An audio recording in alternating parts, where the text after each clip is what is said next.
just after midnight, a single light remained on behind a heavy wooden door on the third floor of the Apostolic Palace. Most of Rome was asleep, but inside that room, Pope Leo XIV sat across from a senior cardinal with a black folder resting between them. It carried no name, no seal, and no explanation of how the information inside had remained buried for years. The Pope opened it, read the first page in silence, and understood that the institution around him was about to be forced into a confrontation it had spent years avoiding.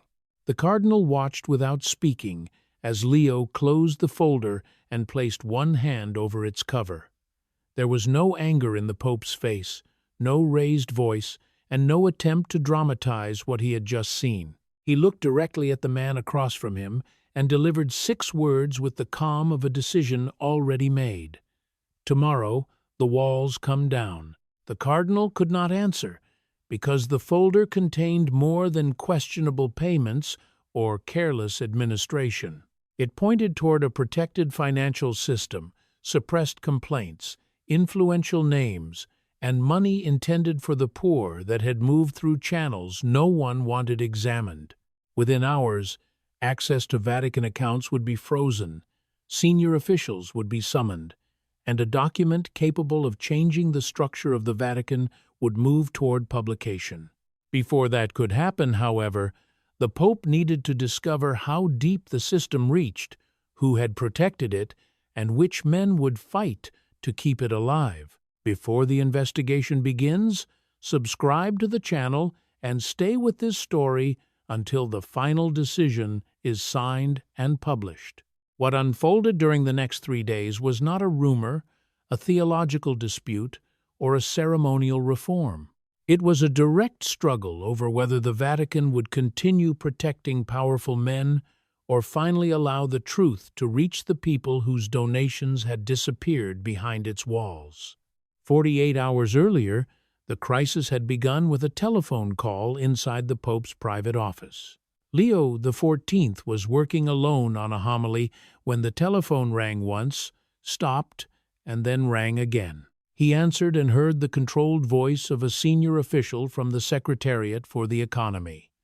The man did not offer context or explanation before saying that something had been found that should not have been found. The Pope set down his pen and asked where the discovery had been made.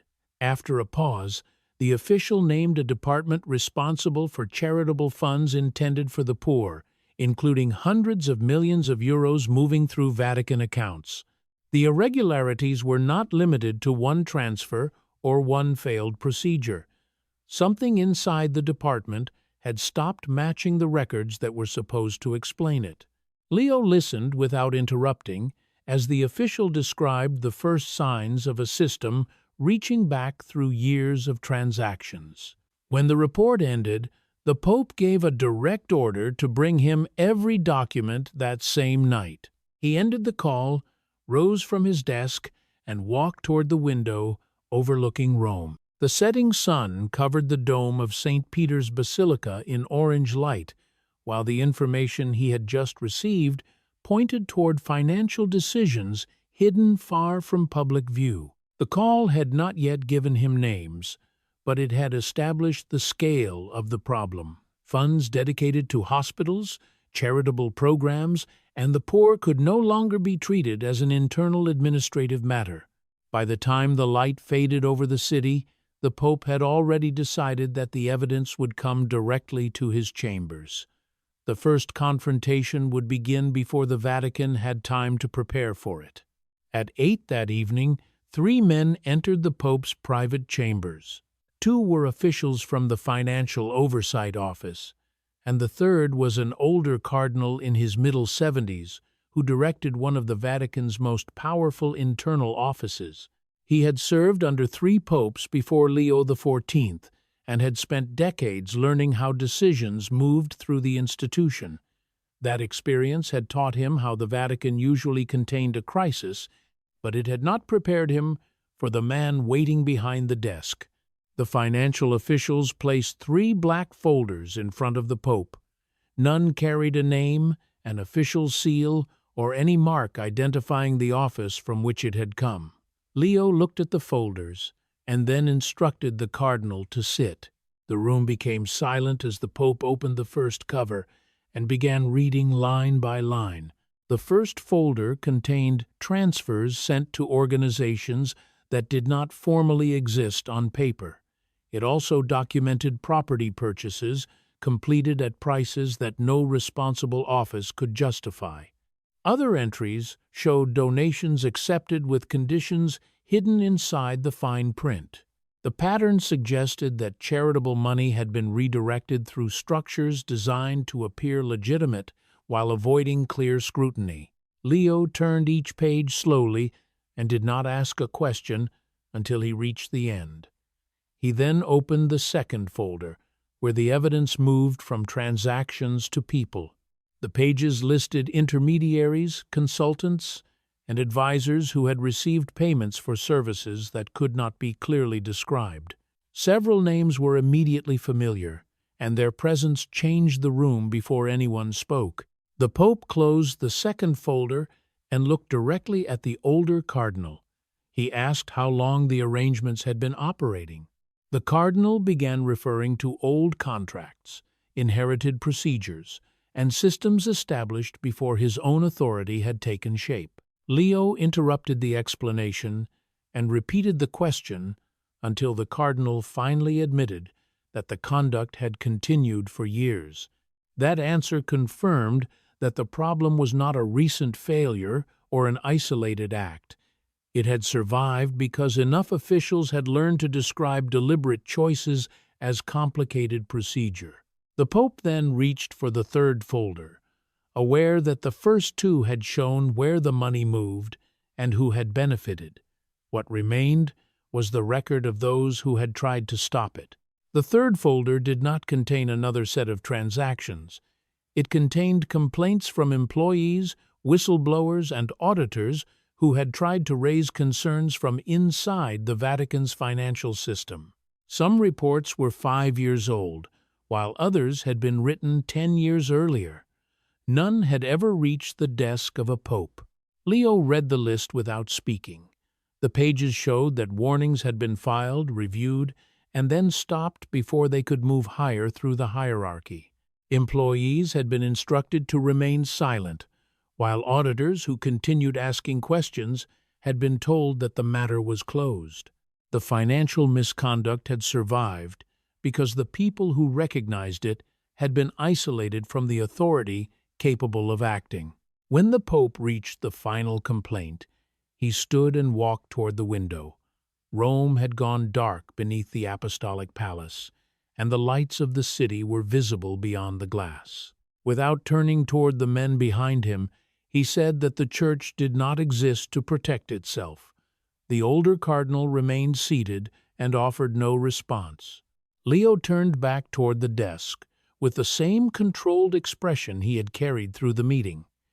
He ordered that every person named in the 3 folders be immediately denied access to Vatican accounts. The cardinal began to speak, but the Pope raised one hand and repeated that there would be no exceptions. The order applied to officials, advisors, consultants, and any senior churchman whose name appeared in the evidence. The Pope then directed the 2 financial officials to prepare an internal directive before the night ended. He would review it and sign it before sunrise, leaving no time for the affected offices to organize resistance.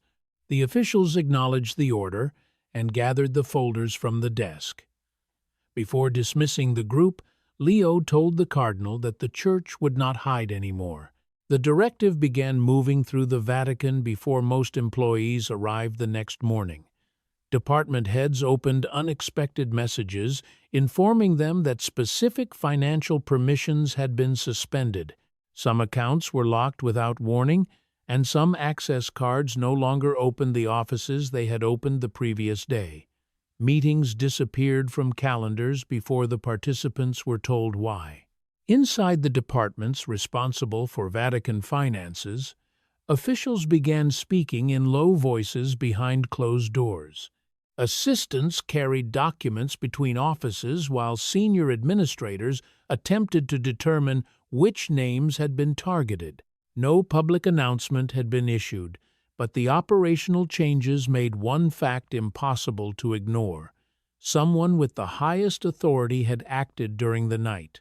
By 10 in the morning, reports of the internal disruption had reached the Italian press. Journalists began calling Vatican spokespeople and asking whether senior officials had lost access to financial systems. The spokespeople gave no explanation because they had been instructed to remain silent. The Pope had initiated the first stage of his response, but he was not prepared to reveal the full evidence. The silence intensified the pressure inside the walls. Officials who had once assumed that every internal problem could be contained were no longer certain who remained protected. Some tried to contact colleagues in other departments, while others waited for instructions that did not come. The Vatican had not yet acknowledged a crisis, but its routines were already breaking around one. Near noon, the Pope received a second visitor in his private study. She was not a cardinal, a bishop, or a member of the clerical hierarchy. She was a lay forensic accountant who had worked quietly inside the Vatican for almost a decade and had first identified the irregularities now moving through the institution. For years, her warnings had been ignored, but Leo had personally requested her file. She entered carrying a tablet beneath one arm and took the chair the Pope indicated.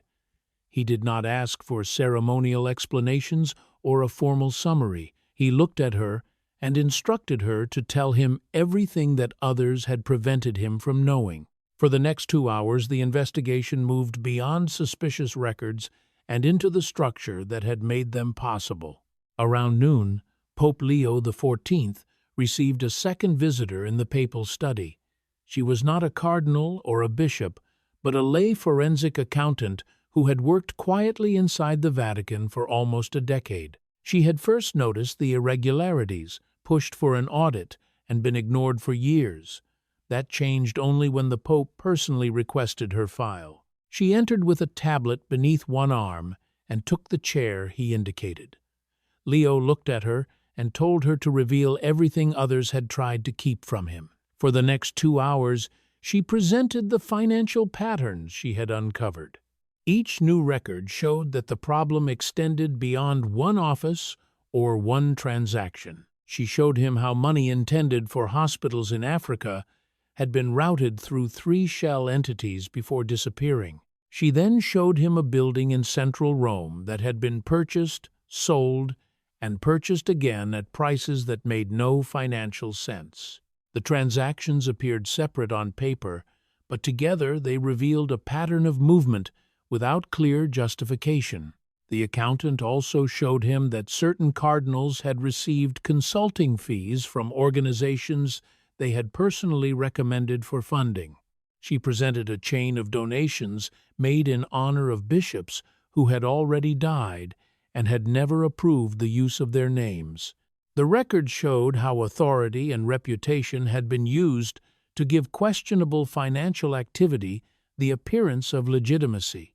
She then opened the record of a Swiss account created 12 years earlier. It had been used 3 times and had never been closed. After that, she showed him a Roman apartment registered to a charitable foundation but occupied as a private residence by a man who had retired from public service years before. The final detail appeared as one line in a ledger. It read miscellaneous undeclared, 600,000 euros. There were no receipts, no records, and no explanation attached to it. The accountant tapped the screen and told the Pope that the same line appeared every quarter. It had repeated for 7 years. Leo did not change expression. He asked whether the money had a destination. She told him that it did, but that the destination had not been written down. The Pope understood what that meant. So did she. The accountant then showed him one more document. It was a memorandum written 10 years earlier and signed by a Vatican official who was still alive, still working, and still influential. The language did not merely record suspicious financial activity. It explained how certain movements could be hidden from any future audit. Leo read the memorandum twice. When he finished, he asked whether anyone else knew it existed. The accountant answered that only the people involved, and she herself knew about it. The Pope nodded slowly. He then told her that the whole world would know soon. The decision had been made before the document left his hands. That afternoon, Leo canceled 3 meetings and sent away 2 visiting dignitaries. He remained inside his study for 6 uninterrupted hours. He was not writing a homily or a prayer. He was drafting an apostolic letter intended to become part of church law. He worked alone, without advisors, editors, or a committee. The letter was being written from the evidence placed before him that day. Its purpose was not only to expose what had happened, but to change the system that had allowed it to continue. While the Pope wrote, a group of senior conservative cardinals gathered for what they called a private dinner. The gathering was actually a strategy meeting. They discussed how to slow him down, delay his decisions, and remind him of tradition and prudence. One older cardinal, known for his political skill, spoke quietly near the end of the meeting. He said that Leo was only a man and that men could be managed. The others agreed because they believed his calm manner meant hesitation. They were wrong. Calm did not mean slow in Pope Leo XIV. It meant that the decision had already been made. The next morning, 2 days before the public announcement, Pope Leo XIV summoned 12 cardinals to a private meeting. They were not his usual allies. They were the 12 men with the most to lose if the evidence became public. The cardinals arrived together and took their places around a long wooden table. They expected an explanation, a speech, or an opportunity to negotiate. The Pope gave them none of those things. Leo stood at the head of the table and placed the 3 black folders in front of them. He told them they had until noon the following day to reveal everything they knew. Then he left the room without allowing questions or discussion. The cardinals remained seated in silence.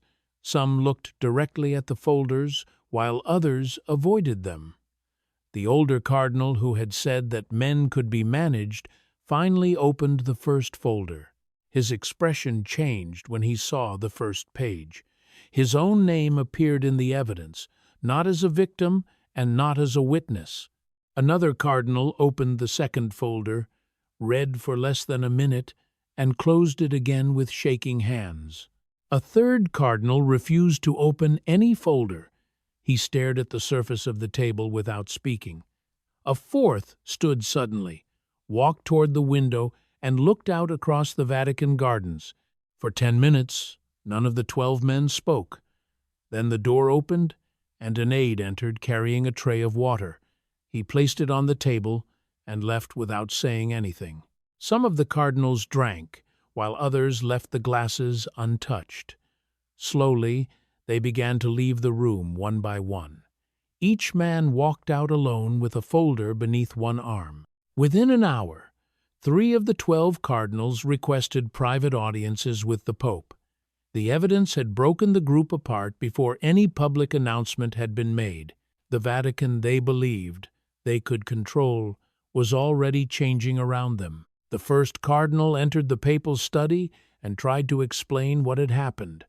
He used words such as context, complexity, and inherited systems.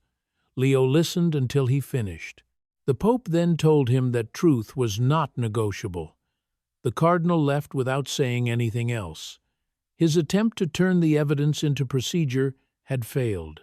The second cardinal arrived angry. He demanded to know who had given the information to the Pope and called the investigation a smear campaign against the Church. Leo allowed him to speak. When the cardinal finished, the Pope told him to prove the evidence false, if he believed it was false. He then announced that the audit would begin on Monday. The cardinal turned pale and left without another word. The third cardinal entered differently. He looked tired, sat down without being invited, and announced that he would resign that night. Leo watched him for a moment before answering. The Pope told him to resign the following day. Before doing so, he was to spend the night writing the complete truth. The cardinal nodded, because he understood that resignation would not erase the need for disclosure. By that evening, the Vatican had become a different place. People who had considered themselves untouchable began calling lawyers and trusted contacts. Telephones rang in offices that had remained quiet for years. Documents were shredded in some locations and preserved in others. Inside the Secretariat of State, an emergency meeting was called.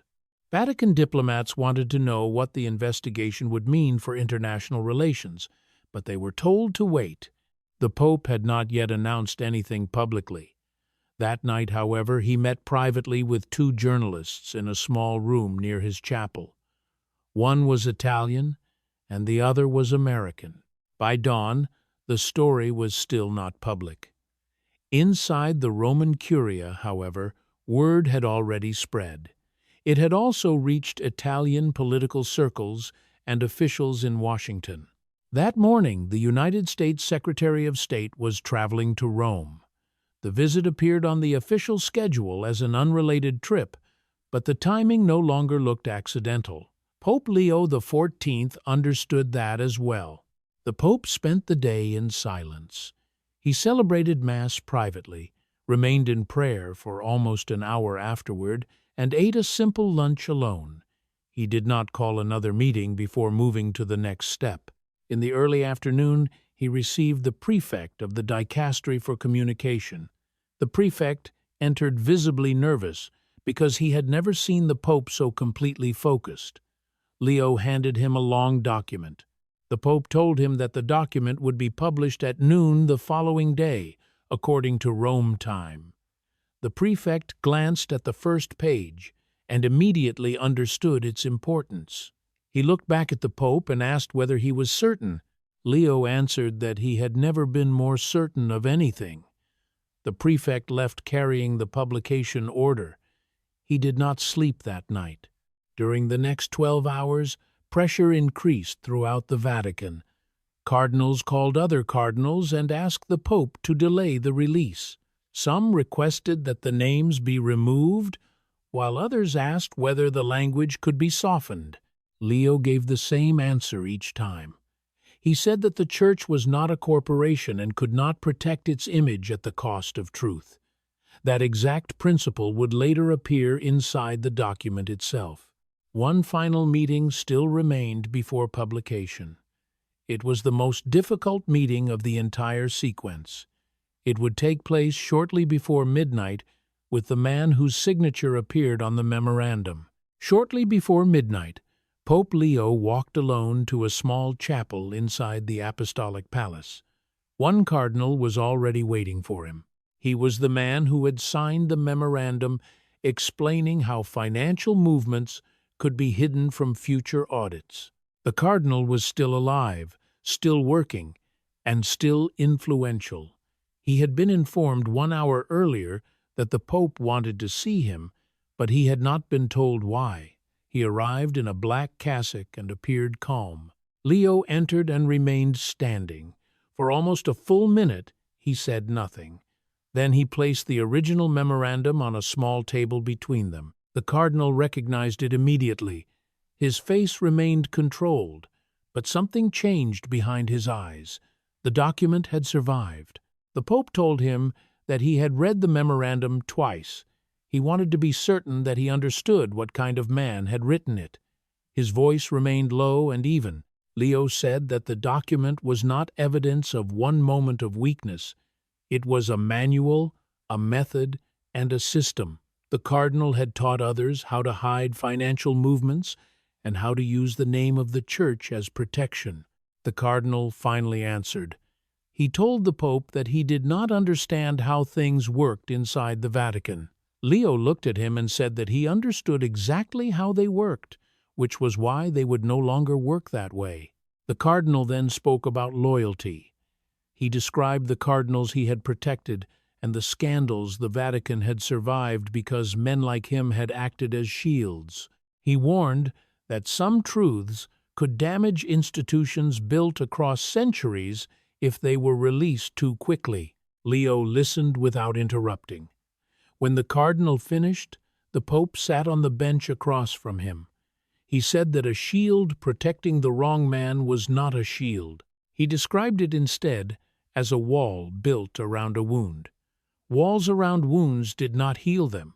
They allowed them to grow. The cardinal closed his eyes briefly. He understood that there was no argument left. The Pope picked up the memorandum, folded it once, and placed it inside his cassock. Leo told him that the world would read the memorandum at noon the following day. The cardinal's name would appear at the top of the document. He could resign that night or wait, but neither choice would change the publication. The cardinal did not answer. He sat down on a small bench. The Pope left the chapel without another word. That same night, the document was finalized. It was not limited to the scandal or the names connected to it.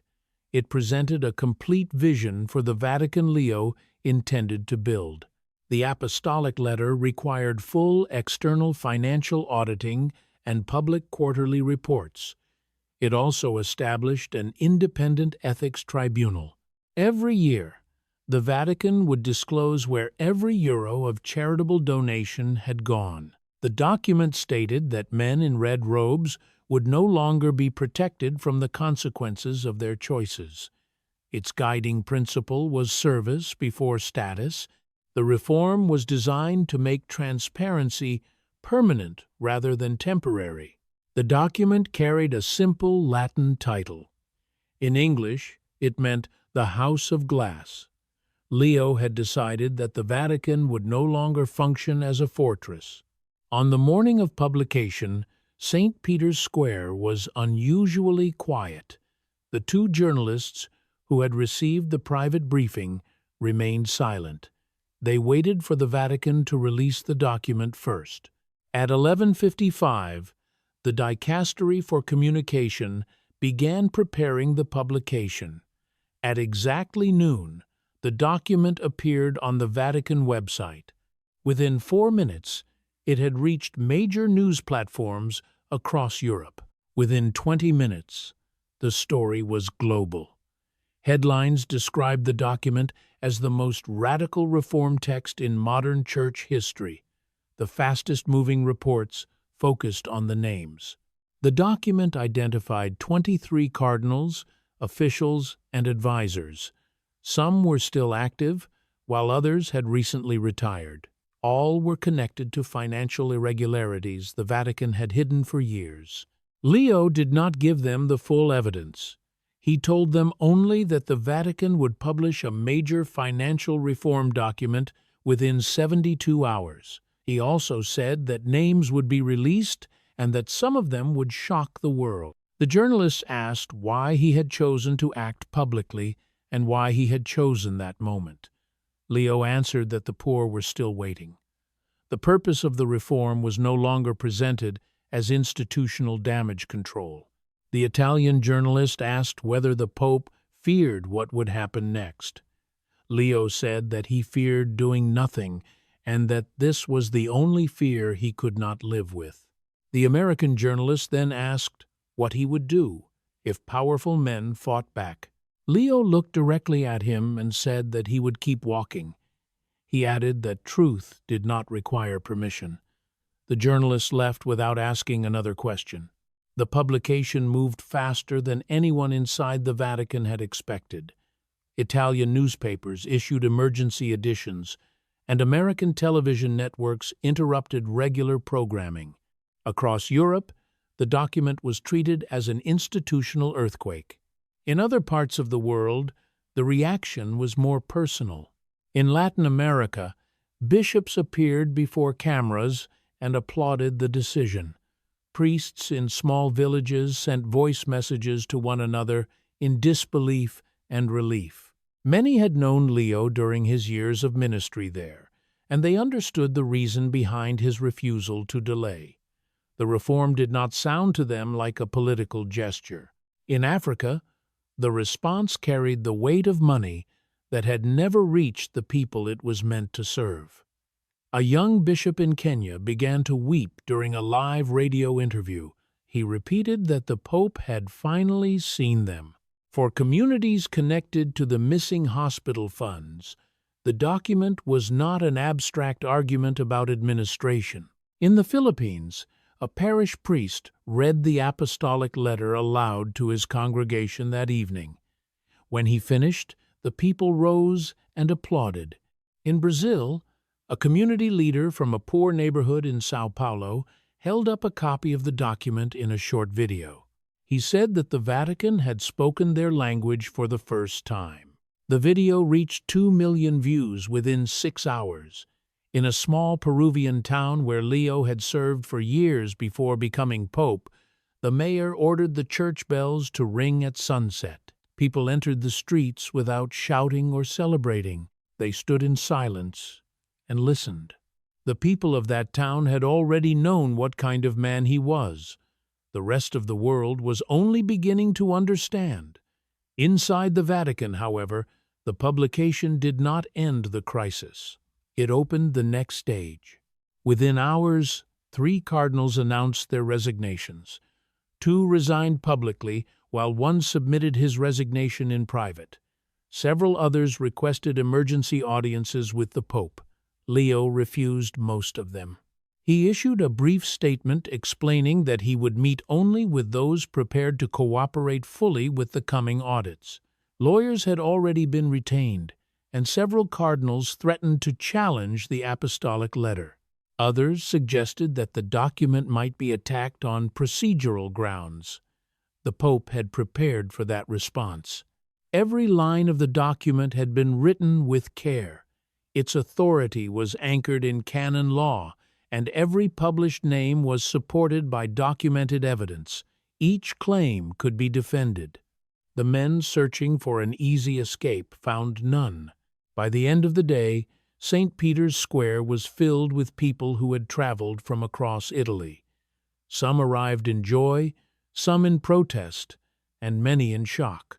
Leo appeared at the window of the Apostolic Palace and looked across the crowd. He spoke only briefly.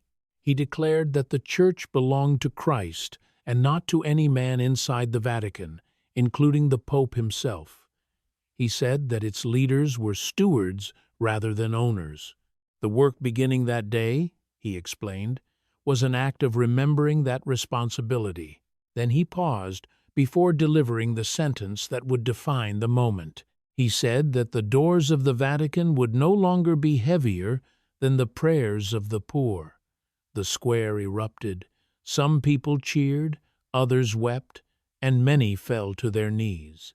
A smaller number turned away in anger. That same evening, the United States Secretary of State arrived in Rome. The meeting had been scheduled weeks earlier, but the publication gave it new political significance. Washington and the Vatican already faced disagreements over migration, the Middle East, and the role of the Church in international affairs. Some observers had expected Leo to soften his position because of those tensions. He did not. The Pope met privately with the Secretary of State for almost an hour. Vatican officials later described the exchange as respectful but firm. When reporters asked whether they had discussed the reform document, the secretary said only that the Holy Father was doing what he believed was right. Later that night, Leo met with the small group that had carried the reform through the previous days. The forensic accountant was present, along with the 2 financial officials and the prefect of the dicastery for communication. They had not slept properly for 3 days.